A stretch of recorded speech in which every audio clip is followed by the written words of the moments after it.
Hi, welcome to the latest in IR Magazine's video series with Smooch Reynolds, Managing Director of the Global IR Office of Practice Group at ZRG Partners. Thanks for joining us, Smooch. Thanks for having me, Ben. Absolutely. Now, in this video, we're going to be talking about how much IR professionals need to know about finance. This is a topic that comes up frequently at IR Magazine events and during networking sessions as well. So, Smooch, hopefully you can impart some knowledge. The first question, how important is detailed financial knowledge to success in IR? Well, I think it's very important. You know, our management teams that we work with and the investment community tell us that that's a really important piece of knowledge for top-notch IROs to have. Mm-hmm. That said, Ben, I think it's also important for IROs to recognize that they need to toggle between both the financial acumen and business along with exceptional communication skills, whether they're written or verbal. Mm-hmm. Sure.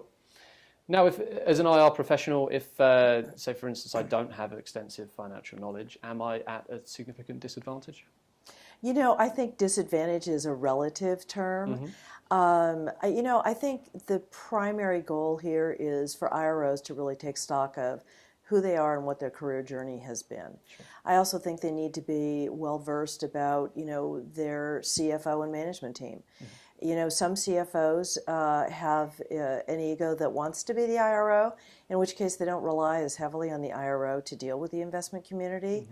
Mm-hmm. But I also think management teams and corporate cultures give us clues about what's really important for talent retention. And I think an IRO needs to, if they have an affinity for finance, but they don't have the MBA, why not pursue acquiring more knowledge? It'll help you long term. Sure. Well, and with that in mind, how can IR professionals improve their financial knowledge? You know, there's all kinds of workarounds in the marketplace. My favorite is I tell talent, immerse yourself in the finance function and learn it on the job. Sure. I don't think it's that complicated or that tough. That said, some of us have more of an affinity for finance and numbers than others.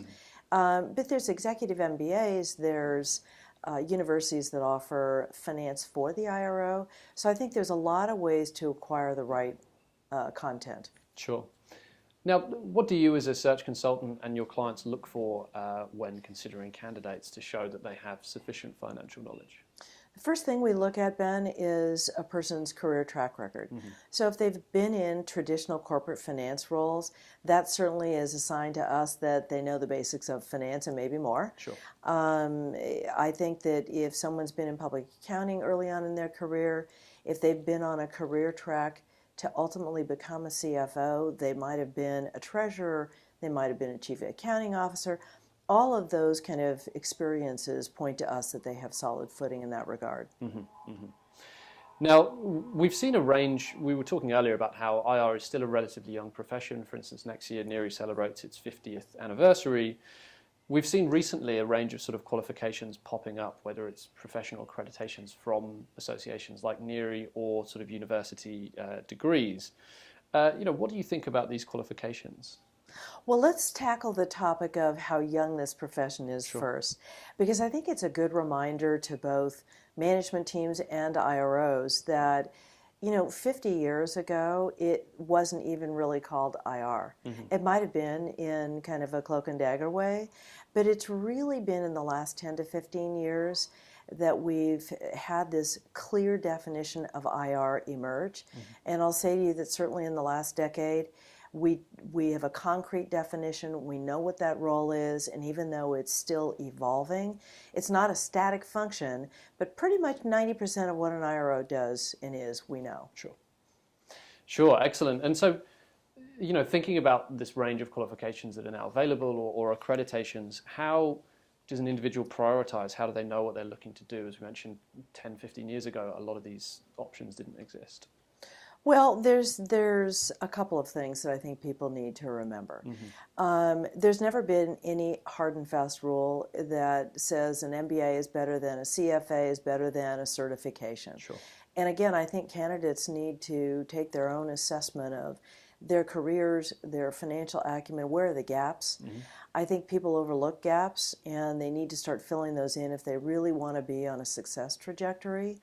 I also think people need to remember that in the IR profession, talent has come from so many different directions, career directions, that there's no silver bullet, there's no right answer, wrong answer. And again, I think looking at what your own individual gaps are and filling those in is critical. And I think, the last piece of advice I'll offer is it certainly doesn't hurt to get NERI's IRC, the IR charter designation.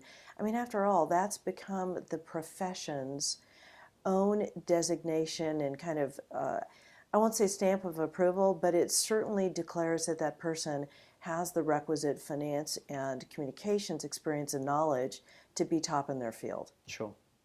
Excellent. Well, thank you very much for discussing this with us, Smooch, and stay tuned for the next in our video series with Smooch Reynolds.